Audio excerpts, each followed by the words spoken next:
ICC ranking में कोहली से पहली पोजीशन छिन गई। कोहली से पहली पोजीशन छिनने के बाद बाबर आजम के लिए बड़ी खुशखबरी आ गई।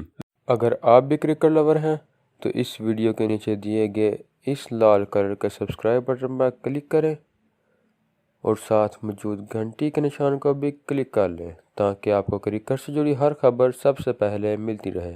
विराट कोहली की कप्तानी में भारत को न्यूजीलैंड के खिलाफ हालिया टेस्ट मैच में 10 विकेटों से शिकस्त का सामना करना पड़ा, जबकि वो इनफरादी तौर पर भी नाकाम हुए और मैच में सिर्फ 21 रन बना सके। आईसीसी की ताज़ा तरीन रैंकिंग के मुताबिक विराट कोहली 906 पॉइंट के साथ दूसरे नंबर पर आ गए हैं, जबकि ऑस्ट्रेलिया के स्टीव स्मिथ 911 पॉइंट्स के साथ पहले नंबर पर पहुंच गए हैं। टेस्ट रैंकिंग में तीसरे नंबर पर न्यूजीलैंड के केन विलियमसन मौजूद हैं, जबकि पाकिस्तान के बाबर आजम 5वें नंबर पर विराजमान हैं। याद रहे कि 1 अगस्त 2019 से जून 2021 तक खेले जाने वाले टेस्ट मैचेस आईसीसी की पहली वर्ल्ड चैंपियनशिप का हिस्सा हैं। चैंपियनशिप के अख्ताम पर पहले 2 नंबर पर मौजूद टीमें जून 2021 में लॉर्ड्स के मैदान में फाइनल खेलेंगी। तो दोस्तों, ये थी हमारी आज की वीडियो। अगर आपको हमारी ये वीडियो पसंद आए तो इसे लाइक लाजमी करें और हमारे चैनल को सब्सक्राइब करें ताकि आपको क्रिकेट से जुड़ी मज़ीद अपडेट्स हासिल होती रहें। तो दोस्तों, मिलते हैं अपनी अगली वीडियो में। खुदा हाफिज़।